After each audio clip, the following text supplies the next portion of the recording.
پھر اسی طرح حضرت عائشہ فرماتی ہے کہ عید کا دن تھا، حبشی اپنے ڈھالوں اور برچھوں سے کھیل رہے تھے.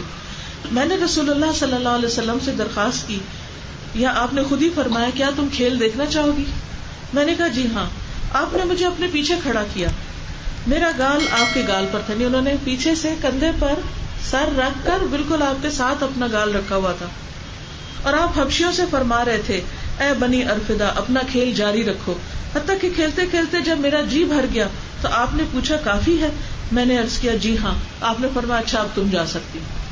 یعنی یہ نہیں کہا کہ اچھا تم میرا ساتھ نہیں دے رہی، ابھی کھیل ختم نہیں ہوا اور تم تھک گئی ہو. نہیں، نبی صلی اللہ علیہ وسلم سے بڑھ کر دوسروں کی تکلیفوں کا خیال رکھنے والا کون ہو سکتا ہے. پھر اسی طرح حضرت عائشہ فرماتی ہیں کہ رسول اللہ صلی اللہ علیہ وسلم غزوہ تبوک یا غزوہ خیبر کے بعد گھر لوٹے. میرے گھر کے دروازے پر طاق پر ایک پردہ پڑا ہوا. طاق ہوتا ہے جیسے لالٹین وغیرہ، اور پہلے وہ لیمپ رکھنے کے لیے دیوار کے اندر نیش سا ایک بنا ہوتا، اپنی سمجھی کھڑکی کے آگے پردہ ڈالا ہوا تھا. ہوا چلنے سے پردے کا ایک کونا اڑا اور میری گڑیاں نظر آنے لگی. یعنی حضرت عائشہ نے اپنے کمرے میں گڑیاں رکھی ہوئی تھی اور ان کے آگے پردہ ڈالا ہوا تھا. آپ نے پوچھا عائشہ یہ کیا ہے؟ میں نے کہا یہ میری گڑیاں ہیں. آپ نے ان گڑیوں کو دیکھا تو ان میں ایک گھوڑا بھی رکھا ہوا تھا جس کے کپڑے کے 2 پر تھے، اڑنے والا گھوڑا. آپ نے فرمایا اس کے اوپر یہ کیا ہے؟ گھوڑے کے اوپر کیا لگا ہوا ہے؟ میں نے کہا یہ 2 پر ہیں. آپ نے فرمایا کیا گھوڑوں کے بھی پر ہوتے ہیں؟ میں نے کہا آپ نے نہیں سنا حضرت سلیمان کے پاس پروں والے گھوڑے تھے؟ آپ کو معلوم ہے نا قرآن مجید میں آتا ہے کہ وہ گھوڑوں پر بیٹھ کر باقاعدہ اڑ کر ایک جگہ سے دوسری جگہ جاتے تھے. آج کے دور میں ہم ہوائی جہاز پہ بیٹھ کے بڑے خوش ہوتے ہیں، تو کئی ہزار سال پہلے اللہ سبحانہ و تعالیٰ نے اپنے ایک نبی کو گھوڑوں کے ذریعے اڑنے کی صلاحیت بخشی تھی. کہتے کہ آپ کو نہیں پتا کہ حضرت سلیمان کے گھوڑوں کے پر تھے. یہ سن کر حضور صلی اللہ علیہ وسلم ہنس پڑے، یہاں تک کہ آپ کی داڑھیں دکھائی دینے لگی. تو اس سے یہ پتا چلتا ہے کہ گڑیوں سے، کھلونوں سے بچے کھیل سکتے ہیں. ایون اگر کسی کو بڑے ہو کر بھی گڑیا کھیلنے کا شوق ہے تو اس کے لیے بھی منع نہیں ہے. لیکن یہ ہے کہ گڑیا وغیرہ سامنے ڈیکوریٹ نہیں کرنی چاہیے، ان کو چھپا کر رکھنا چاہیے، کیونکہ جس گھر میں بت ہوتے ہیں وہاں پر رحمت کے فرشتے نہیں آتے. تو ہم میں سے کون ایسا ہے جس کو رحمت نہیں چاہیے؟ تو کوئی پتہ نہیں کہ کس وقت ہماری جان لینے والے فرشتے آ جائیں. تو پھر کون سے فرشتے آئیں گے اگر ہم نے اپنے بیڈ رومز میں بت رکھے ہوئے ہیں یا تصویریں لٹکائی ہوئی ہیں؟ پھر یہ کہ نماز بھی نہیں ہوتی جہاں تصویریں ہوتی ہیں. بعض اوقات ہم بیڈ روم میں ہی نماز پڑھتے ہیں، تو اگر وہاں پر کچھ بھی ہو تو ان چیزوں کو ہٹا دینا چاہیے. اس کے بغیر بھی بڑی اچھی ڈیکوریشن ہو جاتی. بہت سے لوگ جنہوں نے اپنی ڈیکوریشنز کو کیلیگرافی اور خوبصورت پھولوں اور پھلوں وغیرہ کے آرٹ سے ڈیکوریٹ کیا ہے تو وہ بھی بہت اچھا لگتا ہے. تو بہرحال اگر بچوں کے کھلونے وغیرہ ہوں تو رات کے وقت ان کے اوپر کوئی چادر دے دیں، کوئی کپڑا دے دیں، یا اسی طرح کی جگہ بنائیں کہ جہاں پر وہ اندر رکھے ہوئے اور اس کے آگے کپڑا لٹکا ہوا ہو. یہاں ایک اور بات بھی پتہ چلتی ہے کہ نبی صلی اللہ علیہ وسلم نے یہ نہیں کہا کہ اب تو تمہاری شادی ہو گئی ہے اور تم بڑی ہو گئی ہو اور اب تم گڑیا کھیلنا چھوڑو اور اپنے بچپنے سے نکلو. نہیں، اگر بیوی کی کچھ خاص ہابیز ہیں، کسی کو پینٹنگ کا شوق ہے، کسی کو کسی اور چیز کا شوق ہے، تو مرد کے لیے کیا حکم ہے کہ وہ بیوی کے ان شوقوں کا خیال رکھے اور اس کو اس کی اجازت دے. کیونکہ ہر انسان ایک انسان ہے اور ہر انسان کے شوق مختلف ہوتے ہیں، ٹیلنٹ بھی فرق ہوتے ہیں اور دلچسپیاں بھی مختلف ہوتی ہیں. ہر ایک پڑھنے لکھنے والا نہیں ہوتا اور بعض اوقات پڑھ لکھ کر انسان تھک جاتا ہے تو اس کا دل چاہتا ہے کچھ اور کرے. تو ہمارا دین فطرت ہے، وہ ہماری روحانی ضروریات بھی پوری کرتا ہے، جسمانی بھی پوری کرتا ہے، جذباتی بھی کرتا ہے، ایموشنل نیڈس کو بھی فلفل کرتا ہے، سوشل نیڈس کو بھی فلفل کرتا ہے. اور ان سب چیزوں کو اگر صحیح طریقے سے کیا جائے تو اس میں ہمارے لیے اجر ہی اجر ہے، ثواب ہی ثواب ہے. تو نبی صلی اللہ علیہ وسلم نے ان کو کھیلنے سے منع نہیں کیا، لیکن اس کا یہ مطلب نہیں تھا کہ حضرت عائشہ ہر وقت کھیلتی رہتی تھی. نہیں، انہوں نے چھوٹی عمر میں جو علم حاصل کیا وہ بڑے ہو کر امت کے بڑے بڑے مردوں سے بھی زیادہ آگے بڑھ کر انہوں نے سب کو سکھایا. پھر ایک اور روایت میں ہے کہ حضرت عائشہ کہتی ہیں کہ میں نبی اکرم صلی اللہ علیہ وسلم کے ہاں گڑیوں سے کھیلا کرتی تھی اور میری بہت سی سہیلیاں بھی میرے ساتھ کھیلتی تھی. جب حضور صلی اللہ علیہ وسلم گھر تشریف لاتے تو وہ چھپ جاتی، آپ انہیں تلاش کر کے میرے پاس بھیجتے، پھر وہ میرے ساتھ کھیلتی تھی. یعنی اس سے یہ پتہ چلتا ہے کہ آپ صلی اللہ علیہ وسلم کو کوئی اعتراض نہیں ہوتا تھا کہ حضرت عائشہ کی فرینڈز آئیں اور وہ ان کے ساتھ کھیلیں. لیکن اگین ہر چیز اپنی لمٹ کے اندر اچھی ہوتی ہے. یہ نہیں کہ انسان ہر وقت فرینڈز میں رہے اور گھر والوں کو ٹوٹلی اگنور کر دے. پھر اس کی وجہ سے مشکلات پیدا ہوتی. حضرت عائشہ رضی اللہ تعالی عنہا سے روایت ہے کہ وہ ایک سفر میں نبی اکرم صلی اللہ علیہ وسلم کے ساتھ تھیں. وہ فرماتی ہیں میں نے آپ کے ساتھ دوڑ کا مقابلہ کیا تو میں آپ سے بہت آگے نکل گئی. پھر جب میرا جسم بھاری ہو گیا تو ایک بار پھر ہم نے مقابلہ کیا دوڑ کا تو نبی صلی اللہ علیہ وسلم مجھ سے آگے نکل گئے. تو آپ نے فرمایا یہ جیت اس دن کا بدلہ ہے، یعنی وہ دن جب تم مجھ سے جیت گئی تھی آج میں تم سے جیت گیا. آپ دیکھیے ہمارے ہاں کیا ایسا کوئی مقابلہ گھروں میں ہسبینڈ وائف کے بیچ میں کوئی گیم، کوئی کھیل، کوئی دوڑ کا مقابلہ، اور خاص طور پر ریلیجس طبقہ. کبھی آپ نے سنا ہو کہ کوئی مولانا اپنی بیوی کے ساتھ دوڑ رہے تھے یا کوئی ریلیجس اسکالر جو تھے وہ انہوں نے کوئی دوڑ یا کھیل کا مقابلہ کیا، وہ سمجھتے تھے نہیں یہ چیزیں تو شاید ان کی شان کے خلاف ہے. نہیں، جو چیز نبی صلی اللہ علیہ وسلم نے کی ہے وہ کسی کی شان کے خلاف نہیں ہے. اور اسی سے گھروں میں محبتیں اور تعلقات اچھے ہوتے کہ جب ہر وقت اگر گھر کے اندر ایک سنجیدگی اور ایک خوف اور ایک ویرانی کی فضا چاہیے رہے تو درست نہیں. اور اسی طرح اگر ہر وقت انسان ہنسی مذاق کے موڈ میں رہے تو وہ بھی ٹھیک نہیں. انسان کے اندر اعتدال ہونا چاہیے اور ہر چیز کا ایک وقت ہونا چاہیے، اور اس طرح ہی زندگی خوشگوار ہوتی. پھر اسی طرح ایک اور روایت میں آتا ہے، انس بن مالک کہتے کہ نبی کریم صلی اللہ علیہ وسلم اپنی بعض عورتوں کے پاس آئے جو اونٹوں پہ جا رہی تھی، اور ام سلیم بھی ان کے ہمراہ تھی.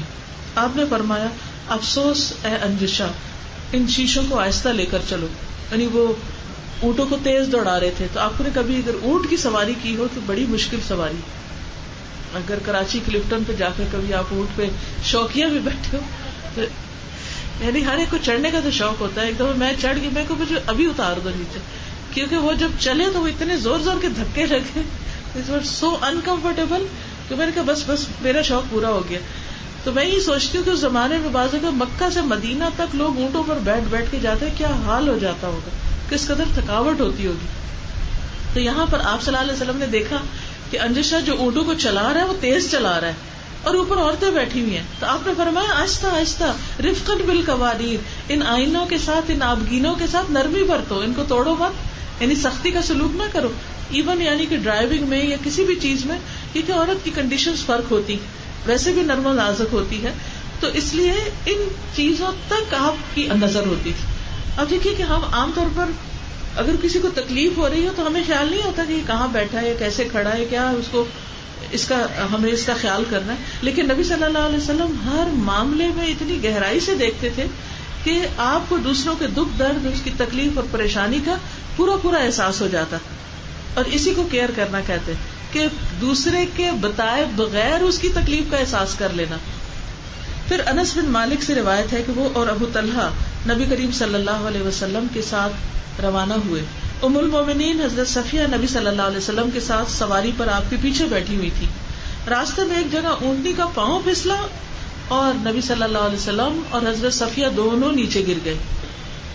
انس کہتے ہیں میرے خیال میں ابو طلحہ نے تقریباً اپنے آپ کو سواری سے گرا دیا، یعنی وہ فوراً نیچے اترے اور رسول اللہ صلی اللہ علیہ وسلم کی خدمت میں حاضر ہو گئے. اللہ کے نبی صلی اللہ علیہ وسلم، اللہ مجھے آپ پر قربان کرے، کیا آپ کو کوئی چوٹ تو نہیں آئی؟ آپ نے فرمایا نہیں. عورت کی طرف دھیان دو، پہلے ان کو دیکھو، یعنی مجھے چھوڑو ان کو دیکھو. چنانچہ ابو طلحہ نے اپنے چہرے پہ کپڑا ڈال لیا اور ام المومنین کی طرف بڑھے، پھر اپنا کپڑا ان پر ڈال دیا. اس کے بعد وہ کھڑی ہو گئی. ابو طلحہ نے پالان کی سواری کو دونوں کے لیے مضبوطی سے باندھا تو نبی صلی اللہ علیہ وسلم اور حضرت صفیہ دوبارہ اونٹ پر سوار ہو گئے. یعنی کس طرح آپ اپنے مقابلے میں اپنی بیویوں کو ترجیح دیا کرتے تھے. پھر اسی طرح ایک اور واقعہ حضرت عائشہ سے روایت ہے کہ رسول اللہ صلی اللہ علیہ وسلم نے مجھ سے فرمایا میں جان لیتا ہوں جب تم مجھ سے خوش ہوتی ہو اور جب تم مجھ سے ناراض ہوتی ہو. نہیں مجھے خود ہی پتا چل جاتا ہے کہ اب تم مجھ سے خوش نہیں. میں نے پوچھا آپ کیسے جان لیتے ہیں؟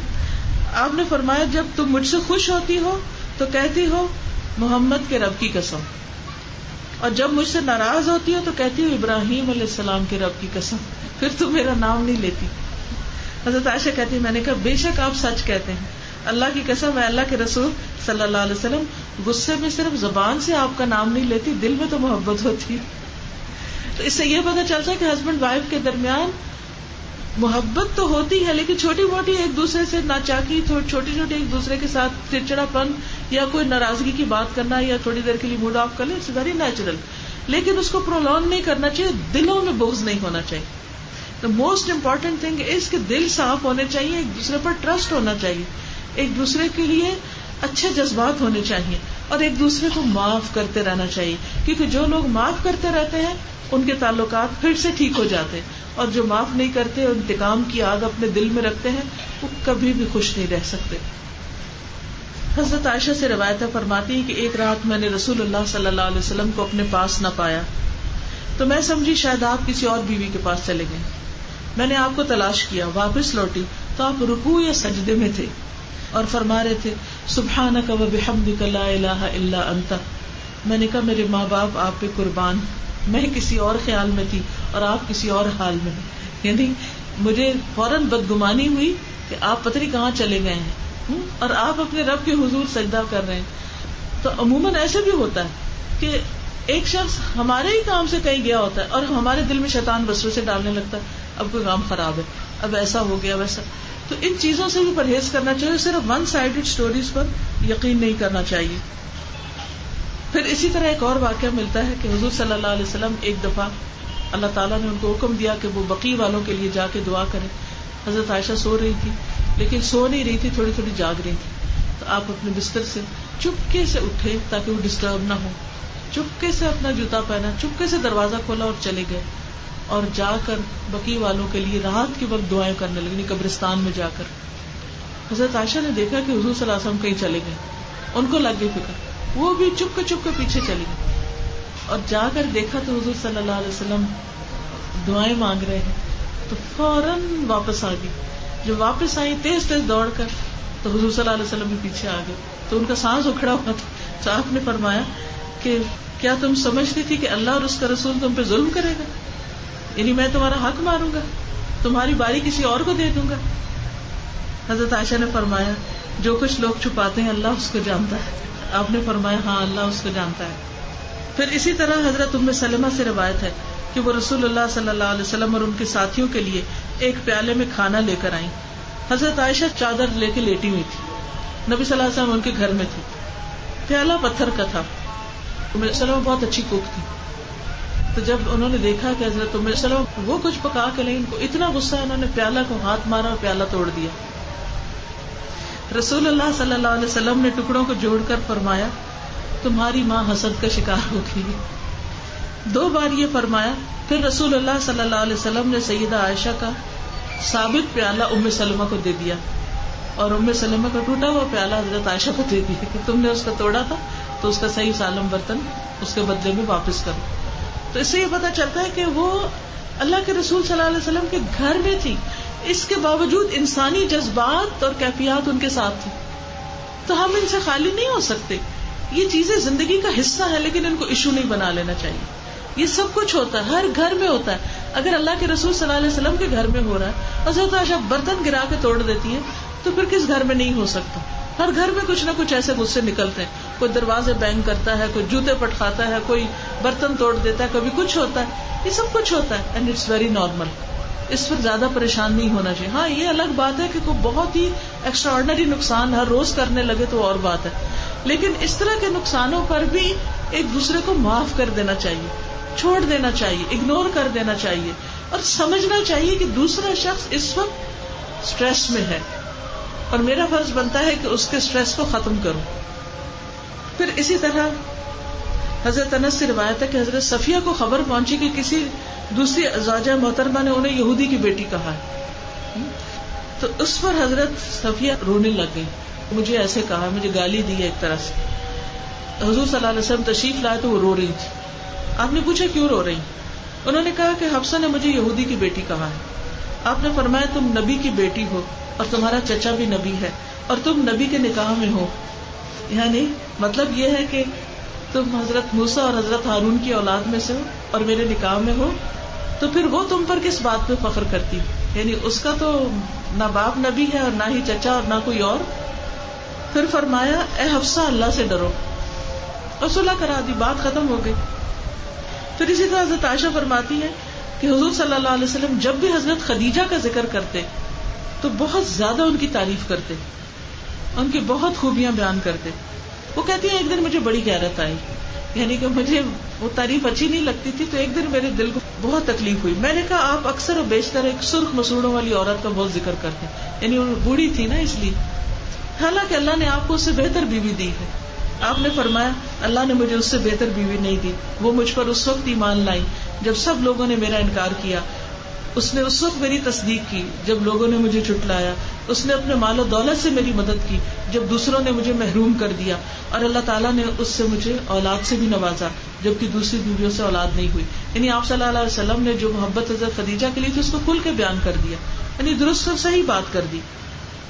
اور حضرت خدیجہ کے بارے میں آتا ہے کہ ایک دفعہ حضرت جبریل علیہ السلام آئے اور انہوں نے آ کر حضرت خدیجہ کو سلام بھی بھیجا اور کہا کہ ان کے لیے جنت میں موتیوں کا محل ہے جس میں نہ کوئی شور ہوگا اور نہ کوئی تھکاوٹ ہوگی، کیونکہ ان کی جو دین کے لیے قربانیاں تھیں اور جس مشکل وقت میں انہوں نے نبی صلی اللہ علیہ وسلم کا ساتھ دیا تھا، تو اس بنا پر ان کا یہ درجہ بتایا گیا. بہرحال خلاصہ اس بات کا یہ ہے کہ ہم سب انسان ہیں اور ہم سب نے انسانوں کے ساتھ ہی گزارا کرنا ہے، اور اس گزارے میں مشکلات ضرور ہوتی ہیں، لیکن دل بڑا کرنے کی ضرورت ہے اور ایک دوسرے کا حق دینے کی ضرورت ہے اور اگنور کرنے کی اور اچھے وقت کا صبر کے ساتھ انتظار کرنے کی. اور اس میں خصوصاً عورتوں کو شوہروں کی عزت کرنا، ہمدردی کے ساتھ پیش آنا، اس بات کا لحاظ رکھنا کہ باہر ان کے لیے بہت سے چیلنجز ہوتے ہیں، بعض اوقات بہت سی پریشان کن چیزوں سے وہ گزر کر گھر آتے ہیں. اللہ نے شادی کا رشتہ ہی اس لیے بنایا تاکہ دونوں ایک دوسرے سے سکون پائیں، اور اگر دونوں ایک دوسرے کو دے کر موڈ ہی آف کر لے تو پھر تو مقصد فوت ہو جاتا ہے. اس لیے اگر ایک کا موڈ آف ہے تو دوسرا دل تھامے رکھے، وہ اپنا آف نہیں ہونے دے، تو اس کے مسکرانے سے، اس کے اچھی بات سے دوسرا بھی ٹھیک ہو جائے گا، کیونکہ وہ انسان ہے. تو اللہ تعالیٰ سے دعا ہے کہ وہ ہمارے گھروں کو سکون سے بھر دے اور ہمیں اپنے شوہروں کے لیے باعث سکون بنائے اور انہیں ہم سے سکون عطا کرے اور انہیں ہمارے لیے خوشی کا ذریعہ بنائے. اور اللہ سبحانہ و تعالیٰ ان گھروں کو سلامت رکھے اور ان بچیوں کو بھی، اور جو شادی ہو رہی ہے اللہ تعالیٰ اس کو بھی کامیاب کرے، اور ہم سب کو اپنے فرائض ادا کرنے کی توفیق دے، کیونکہ ہم میں سے ہر کوئی اگر اپنا فرض ادا کرے گا تو دوسرے کو حق ملتا جائے گا، اور جب دوسرے کو حق ملے گا تو انشاءاللہ تعالیٰ دوسرا اس سے بڑھ کر دینے کی فکر کرے گا. وآخر دعوانا ان الحمد للہ رب العالمین.